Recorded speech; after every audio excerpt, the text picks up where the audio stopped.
ಆತ್ಮೀಯ ಎರಡನೇ ತರಗತಿ ಪುಟಾಣಿಗಳೇ, ನಿಮ್ಗೆಲ್ಲರಿಗೂ ಈ ದಿನದ ಅವಧಿಗೆ ನಾನು ಸ್ವಾಗತಿಸುತ್ತಿದ್ದೇನೆ.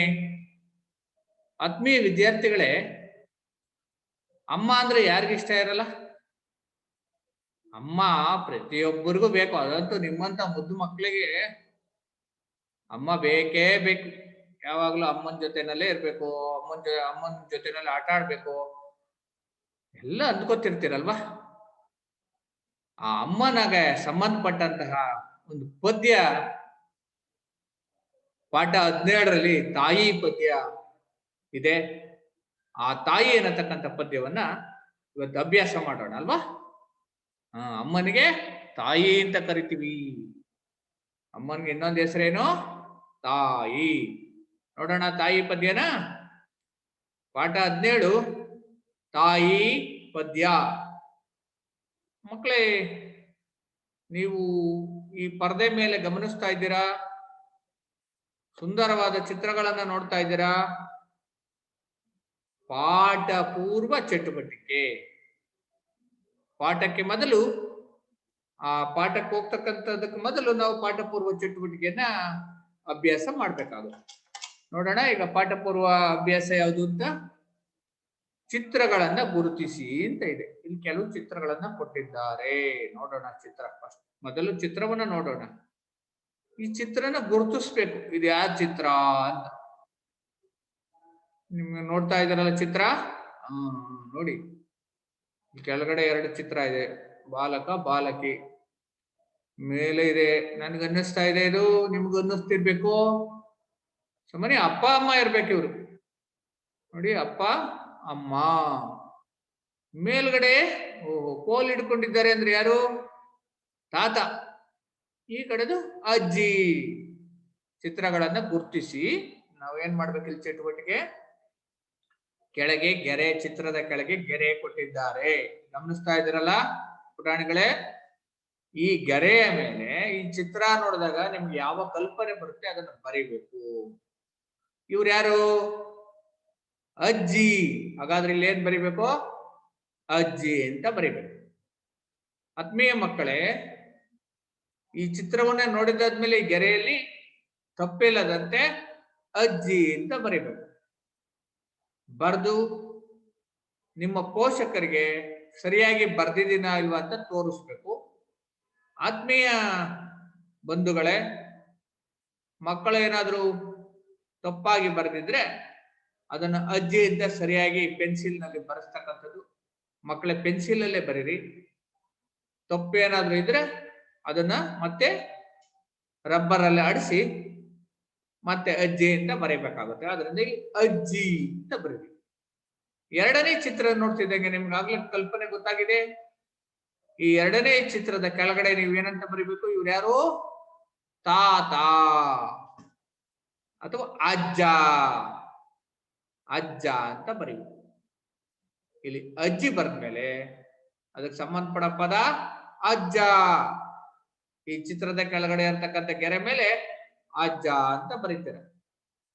ಮುಂದೆ ಹೋಗೋಣ, ಮುಂದಿನ ಚಿತ್ರಕ್ಕೆ ಹೋಗೋಣ. ಇದು ನೀವು, ಬಾಲಕ ಅಥವಾ ಬಾಲಕಿ. ಇವ್ರು ಯಾರು? ಓಹೋ, ಈ ತರ ನೋಡಿದ್ರೆ ನಿಮ್ ತಂದೆ ಜ್ಞಾಪಕ ಬರುತ್ತೆ. ಇದು ಓಹೋ ತಾಯಿ. ಕರೆಕ್ಟ್. ತಂದೆ ಆದ್ಮೇಲೆ ತಾಯಿ. ಇಲ್ಲಿ ಏನ್ ಬರಿಬೇಕು?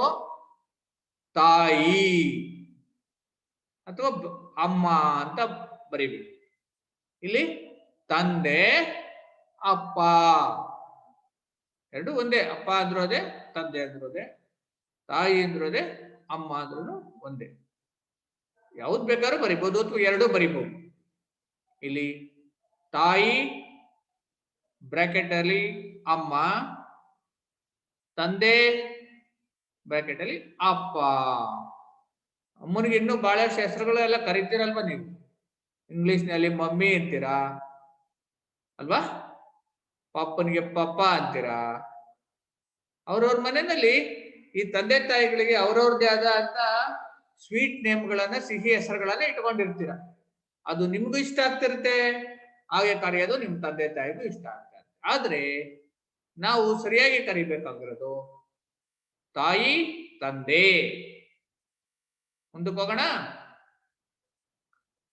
ಇದು ಅವರ ಅಪ್ಪ ಅಮ್ಮ ಆದ್ಮೇಲೆ ಮಗಳು, ಇದು ಮಗಳು.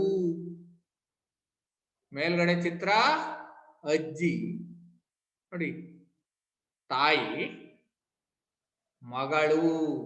ಇಲ್ಲಿ ಮಗಳು ಬರ್ಬೇಕು. ಏನಂತ ಬರ್ಬೇಕು ಇಲ್ಲಿ? ಮಗಳು. ಈ ಕಡೆ ನೋಡೋಣ, ತಾತ ಅಪ್ಪ ಮಗ. ಇಲ್ಲಿ ಏನ್ ಬರಿಬೇಕು ನೀವು? ಮಗ ಅಂತ ಬರಿಬೇಕು. ನೋಡಿ, ಈ ಚಿತ್ರದಲ್ಲಿ ಇನ್ನೊಂದು ನೋಡ್ಬೋದು ನಾವು. ಇಲ್ಲಿ ಅವರು ಚಿತ್ರ ಕೊಟ್ಟಿರೋದು ನೋಡಿದ್ರೆ ನಿಮ್ಗೆ ಇನ್ನು ಗೊತ್ತಿಲ್ಲ, ಲಿಂಗಗಳು. ಲಿಂಗಗಳು ಅಂದ್ರೆ ಏನು? ಗಂಡ್ಸ ಹೆಂಗ್ಸ ಅಂತ ತಿಳ್ಕೊಳ್ಳೋದಕ್ಕೆ ನಾವು ಲಿಂಗಗಳನ್ನ ಮಾಡಿದೀವಿ. ಯಾರದೇ ಆಗ್ಲಿ ನೋಡಿದಾಗ ನಾವು ಗಂಡಸು ಅನ್ನತಕ್ಕಂಥ ಅರ್ಥ ಬಂದ್ರೆ ಅದನ್ನ ಪುಲ್ಲಿಂಗ ಅಂತ ಕರಿತೀವಿ. ನೋಡಿ, ಇದು ಗಂಡಸು, ಅಪ್ಪನು ಗಂಡಸು, ಈ ಹುಡುಗನು ಗಂಡು ಹುಡುಗ. ಆದ್ರಿಂದ ಇವೆಲ್ಲ ಲಿಂಗಕ್ಕೆ ತೆಗೆದುಕೊಂಡ್ರೆ ಪುಲ್ಲಿಂಗ.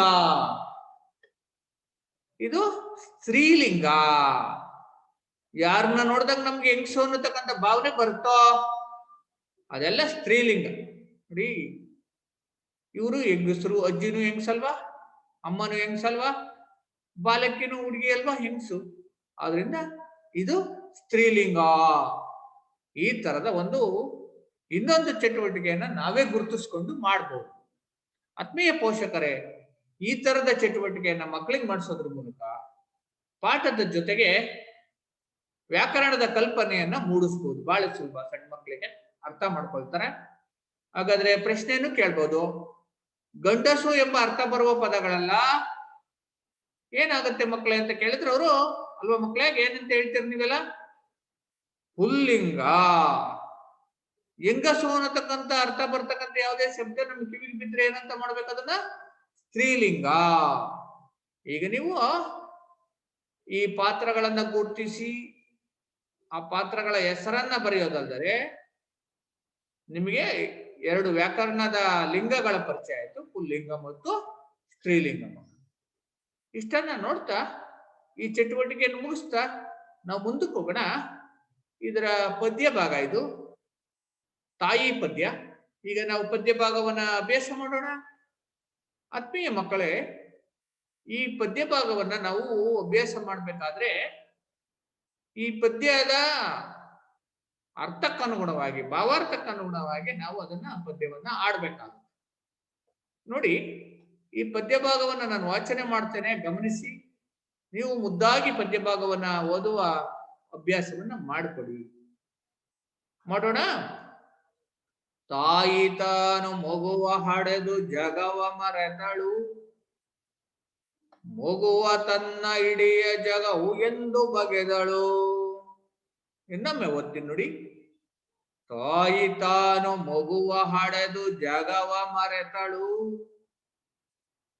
ಮಗುವ ತನ್ನ ಇಡಿಯ ಜಗವು ಎಂದು ಬಗೆದಳು. ಎರಡನೇ ಚರಣಕ್ಕೆ ಹೋಗೋಣ. ಮಗು ದಿನವು ಆಡಿ ಬರಲು ಹೆಮ್ಮೆ ಪಡುವಳು, ಮಗು ಬೇಗ ಬಾರದಿರಲು ಕೂಗಿ ಕರೆವಳು. ಮತ್ತೊಮ್ಮೆ ಓದ್ತೀನಿ ನೋಡಿ. ಮಗು ದಿನವು ಆಡಿ ಬರಲು ಹೆಮ್ಮೆ ಪಡುವಳು, ಮಗು ಬೇಗ ಬಾರದಿರಲು ಕೂಗಿ ಕರೆವಳು. ಮುಂದಿನ ಚರಣಕ್ಕೆ ಹೋಗೋಣ. ತನ್ನ 100 ಕಷ್ಟ ಸಹಿಸಿ ಮಗುವ ಪರೆವಳು, ಹಲವು ಕೆಲಸ ಇರಲು ಬಿಟ್ಟು ತಿಂಡಿ ಕೊಡುವಳು.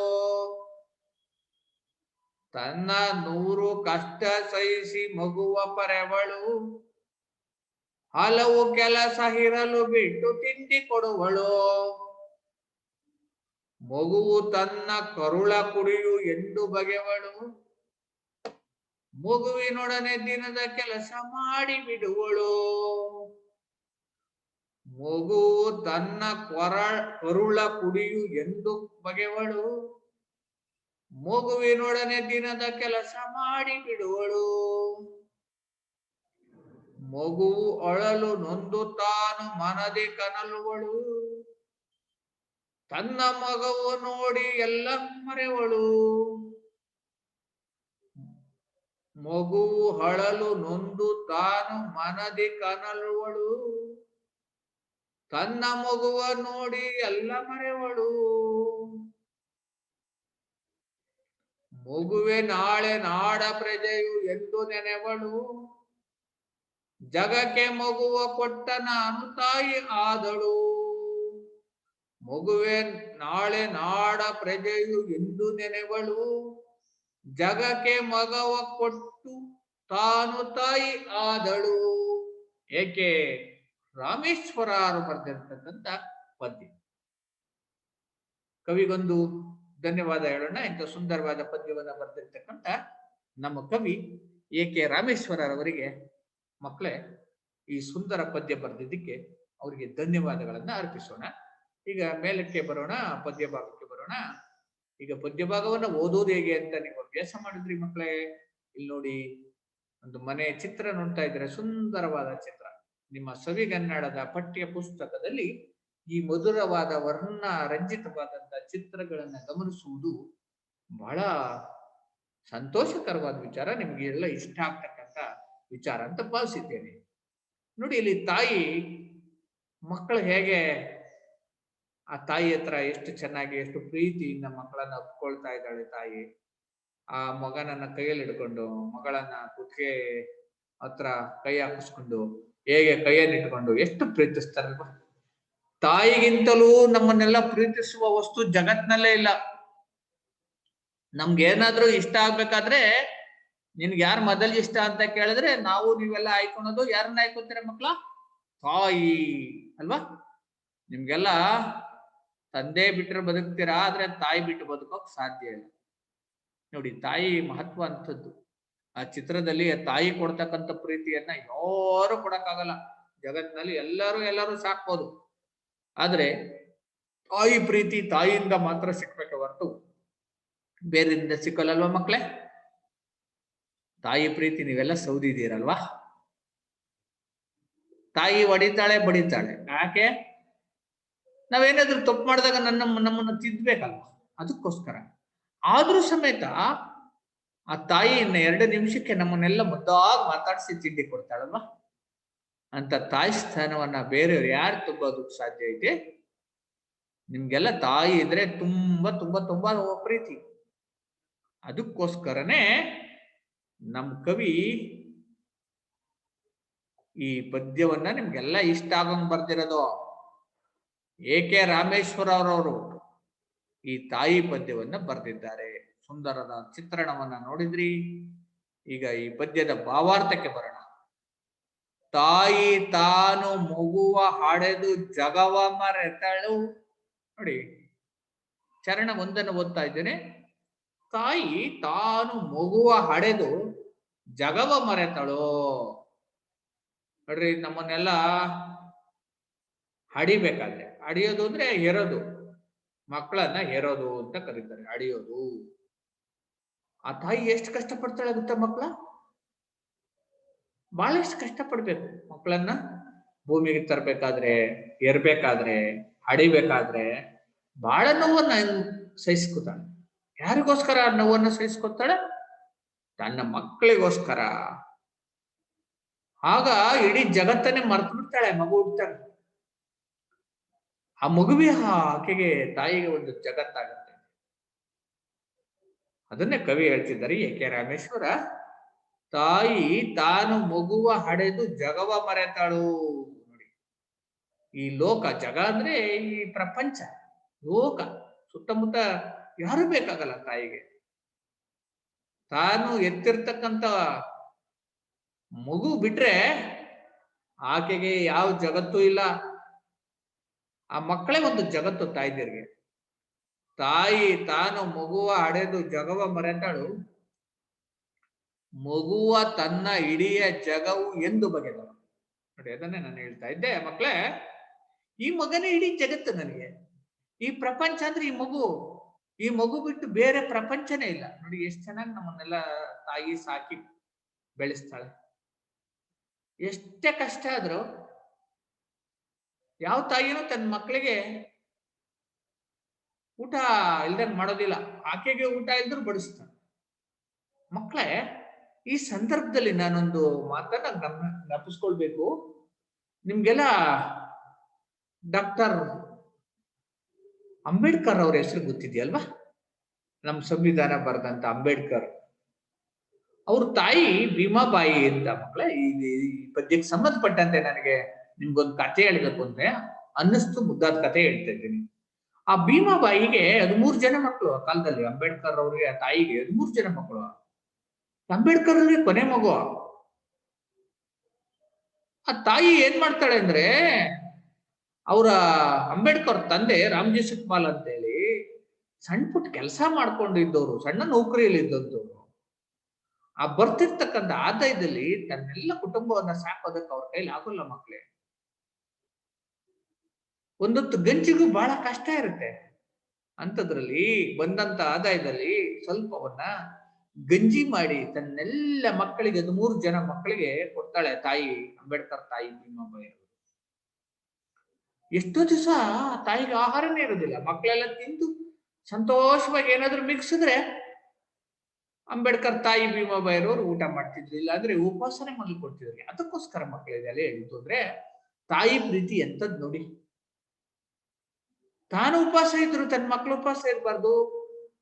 ಮಕ್ಕಳಿಗೋಸ್ಕರ ಎಷ್ಟೆಲ್ಲ ತ್ಯಾಗವನ್ನ ತಾಯಿದೇರು ಮಾಡ್ತಾರಲ್ವೇ. ಇಡೀ ಜಗತ್ತೆಲ್ಲ ಮರ್ತು ಬಿಡ್ತಾರೆ ತಾಯಿ.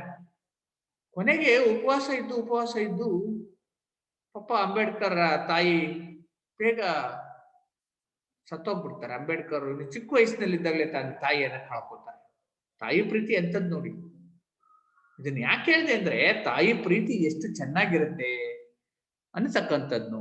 ತನ್ನ ಮಕ್ಕಳನ್ನ ಬಿಟ್ರೆ ಇಡೀ ಜಗತ್ತೇ ಇಲ್ಲ ಆಕೆಗೆ. ಅದನ್ನೇ ಕೆ ರಮೇಶ್ವರ್ ಅವರು ಮೊದಲನೇ ಪ್ಯಾರದಲ್ಲಿ ಹೇಳಿದ್ದಾರೆ. ತಾಯಿ ತಾನು ಮಗುವ ಅಡೆದು ಜಗವ ಮರೆತಳು, ಮಗುವ ತನ್ನ ಇಡೀ ಜಗವು ಎಂದು ಬಗೆದಳು. ನೋಡಿ, ಓದಿ ಇನ್ನೊಂದ್ಸರಿ. ಓದ್ತಿರಲ್ವಾ? ಇದಕ್ಕೆ ನಿಮ್ ಪೋಷಕರ ಸಹಕಾರ ತಗೊಳ್ಳಿ. ನಾನು ಓದಿರೋದನ್ನ ಮಾದರಿಯನ್ನಾಗಿ ಇಟ್ಟುಕೊಂಡು ಓದೋದನ್ನ ಅಭ್ಯಾಸ ಮಾಡ್ಕೊಳ್ಳಿ. ರಾಗಬದ್ಧವಾಗಿ ಆಡೋದನ್ನ ಅಭ್ಯಾಸ ಮಾಡ್ಕೊಳ್ಳಿ. ಕತೆ ಕೇಳಿದ್ರಲ್ವಾ? ಹಾಗಾಗಿ ತಾಯಿಯ ಮಹತ್ವ ಹೇಗಿದೆ, ತಾಯಿಗೆ ಪ್ರಪಂಚ ಯಾವುದು ಪ್ರಪಂಚ ತಾಯಿಗೆ? ತಾಯಿ ಯಾಕೆ ಜಗತ್ತನ್ನ ಮರಿತಾಳೆ? ಮಗುವ ಅಡೆದು ಜಗತ್ತನ್ನ ಮರಿತಾಳೆ. ತಾಯಿ ಪ್ರಪಂಚ, ತನ್ನ ಮಗುನೇ ತಾಯಿಗೆ ದೊಡ್ಡ ಪ್ರಪಂಚ ಯಾವ ಪ್ರಪಂಚನೂ ಇಲ್ಲ ಅನ್ನತಕ್ಕಂಥ 2 ಪ್ರಶ್ನೆಗಳನ್ನ ಅಲ್ಲಿ ನಾವು ನೋಡ್ಬೋದು. ಮುಂದಕ್ಕೆ ಹೋಗೋಣ. ಮಗುವು ದಿನವೂ ಆಡಿ ಬರಲು ಎಮ್ಮೆ ಪಡುವಳು, ಮಗು ಬೇಗ ಬಾರದಿರಲು ಕೂಗಿ ಕರೆವಳು. ಮಗು ದಿನ ಆಡಿ ಆಡಿ ಬರ್ತಾ ಇದ್ರೆ ತಾಯಿಗೆ ಬಹಳ ಸಂತೋಷ ಆಗುತ್ತೆ. ನನ್ ಮಗು ಎಷ್ಟ್ ಚೆನ್ನಾಗ್ ಆಡ್ತಾನೆ, ನನ್ ಮಗು ಹಂಗ್ ಮಾಡ್ದ, ಹೊಸಲದಾಡ್ದ, ನಮ್ ಪಾಪು ಇವತ್ತು ಆಟ ಆಡಿ ಮನೆಗ್ ಬಂದ, ನಮ್ ಪಾಪು ಇಂಥ ಪ್ರಶ್ನೆ ಕೇಳ್ದ. ತಾಯಿ ಎಷ್ಟು ಚೆನ್ನಾಗಿ ಹೇಳ್ಕೊತಾರ ಗೊತ್ತಾ? ನೀವೇನಾದ್ರೂ ಮಾಡಿದ್ರೆ ಮಕ್ಕಳು ಏನ್ ಮಾಡಿದ್ರು ತಾಯಿ ಮುದ್ದೆ. ದಿನ ನೀವು ಹೊರಗಡೆ ಹೋಗಿ ಆಡಿ ಬರ್ತಾ ಇದ್ರೆ ತಾಯಿಗೆ ಹೆಮ್ಮೆ ಪಡ್ತಾರೆ. ಮಕ್ಳೇ, ನೀವು ಶಾಲೆಗೆ ಹೋಗ್ತೀರಲ್ವಾ? ಶಾಲೆ ಬೆಲ್ ಹೊಡಿಯುತ್ತೆ ಸಂಜೆ, ನೀವು ಮನೆಗೆ ಬರೋದನ್ನ ತಾಯಿ ಎಷ್ಟು ಚೆನ್ನಾಗಿ ಕಾಯ್ತಾ ಇರ್ತಾರೆ ಗೊತ್ತಾ ನಿಮ್ಗೋಸ್ಕರ. ಸ್ನಾಕ್ಸ್ ಎಲ್ಲ ಸಿದ್ಧಪಡಿಸ್ಕೊಂಡು, ನನ್ ಮಗು ಎಷ್ಟೊತ್ತಿಗೆ ಮನೆಗೆ ಬರುತ್ತೋ, ನಾನು ಆ ಮಗುಗೆ ಎಷ್ಟು ಹೊಟ್ಟೆ ಹಸ್ತಿರುತ್ತೋ, ಏನಾದ್ರೂ ಮಗುಗೆ ಹಾಲು ಎಲ್ಲ ಮಾಡ್ಕೊಡ್ಬೇಕು ಅಂತ ಏನೇ ಕೆಲಸ ಇದ್ರು ಬಿಟ್ಟು ನಿಮ್ಗೆಲ್ಲ ಸಿದ್ಧತೆ ಮಾಡ್ಕೊಂಡು ಕಾಯ್ತಾ ಕೂತಿರ್ತಾಳೆ ತಾಯಿ. ಆದ್ರಿಂದ ಮಗು ದಿನವೂ ಆಡಿ ಬರಲು ಎಮ್ಮೆ ಪಡುವಳು, ಮಗು ಬೇಗ ಬಾರದಿರಲು ಕೂಗಿ ಕರೆವಳು. ನೀವೇನಾದ್ರೂ 2 ನಿಮಿಷ ಅಥವಾ ಅರ್ಧ ಗಂಟೆ ಅಥವಾ 10 ನಿಮಿಷ ನಿಮ್ ಮನೆಗೆ ಹೋಗ್ಲಿಲ್ಲ ಅಂದ್ರೆ ನಿಮ್ ತಾಯಿ ಆಗ್ಲೇ ಸ್ಕೂಲಿಗೆ ಫೋನ್ ಹಾಕಿರ್ತಾರೆ. ಯಾಕೆ ಇನ್ನು ಮಗು ಬಂದಿಲ್ಲ, ಕಳ್ಸಿಲ್ವಾ? ಯಾಕೆ ನಮ್ಮ ಮಗು ಇನ್ನು ಇಷ್ಟೊತ್ತಾದ್ರೂ ಮನೆಗೆ ಬಂದಿಲ್ವಲ್ಲ ಅಲ್ವಾ? ಎಷ್ಟು ಆತಂಕ ಪಡ್ತಾಳಲ್ವಾ ತಾಯಿ. ಮಗುವು ದಿನವೂ ಆಡಿ ಬರಲು ಎಮ್ಮೆ ಪಡುವಳು, ಮಗು ಬೇಗ ಬಾರದಿರಲು ಕೂಗಿ ಕರೆವಳು. ಮಗು ನೀವೆಲ್ಲಾದ್ರೂ ಆಟ ಆಡ್ದು ಬೇಗ ಬರ್ದಿದ್ರೆ, ಎಲ್ಲಿದ್ಯೋ ಅಂತ ನಿಮ್ಮ ಹೆಸರನ್ನ ಕೂಗಿ ಕರೀತಾರೆ. ಬಾರ ಬೇಗ, ಎಷ್ಟು ಕಾಳಜಿ ವಹಿಸ್ತಾರೆ. ಇದು ತಾಯಿಯ ಪ್ರಪಂಚ. ನಾನಾಗ್ಲೇ ಹೇಳಿದ್ದೀನಿ, ಈ ತಾಯಿ ಪ್ರೀತಿಸಿದಷ್ಟು ನಮ್ಮನ್ನು ಯಾರೋ ಪ್ರೀತಿಸಲ್ಲ. ತಾಯಿ ನಮ್ಮನ್ನು ಸಾಕಿದಷ್ಟು ಯಾರೂ ಸಾಕುದಿಲ್ಲ. ನಾವೇನೇ ಮಾಡಿರಲಿ ತಾಯಿ ಸಹಿಸ್ಕೊತಾಳೆ.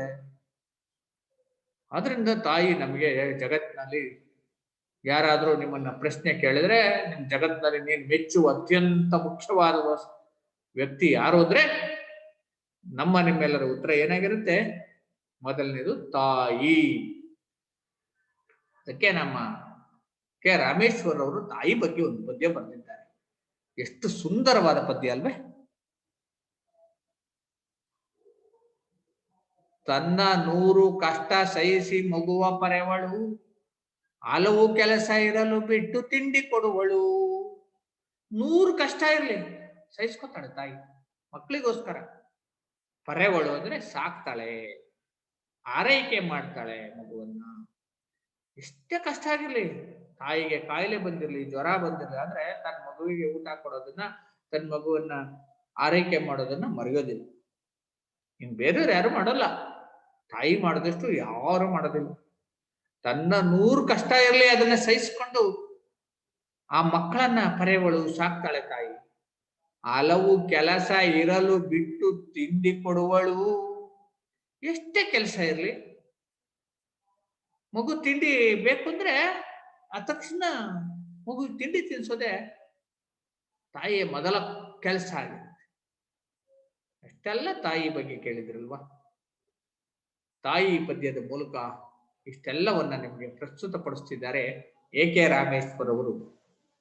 ಮಕ್ಕಳೇ, ಆತ್ಮೀಯ ಪೋಷಕರೇ, ಈ ವಿದ್ಯಾರ್ಥಿಗಳಲ್ಲಿ ಈ ತಾಯಿಯ ಪ್ರಜ್ಞೆಯನ್ನು ಮೂಡಿಸೋದಕ್ಕೆ ನೀವು ತಾಯಿ ಬಗ್ಗೆ ಅನೇಕ ಹಾಡುಗಳನ್ನ, ಜನಪದ ಹಾಡುಗಳಿವೆ, ಅವನ್ನ ನೀವು ಆಡೋದ್ರ ಮೂಲಕ, ಮಕ್ಕಳು ಸುಂದರವಾಗಿ ಕೇಳೋದ್ರ ಮೂಲಕ ತಾಯಿಯ ಬಗ್ಗೆ ಕಲ್ಪನೆಯನ್ನ ಮೂಡಿಸ್ತಕ್ಕಂಥ ಒಂದು ಕೆಲಸವನ್ನ ಮಾಡ್ಬೋದು.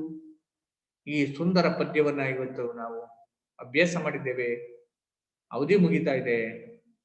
ಮುಂದಿನ ಪದ್ಯ ಭಾಗ 2ರಲ್ಲಿ ಮುಂದುವರಿಯುತ್ತೇವೆ.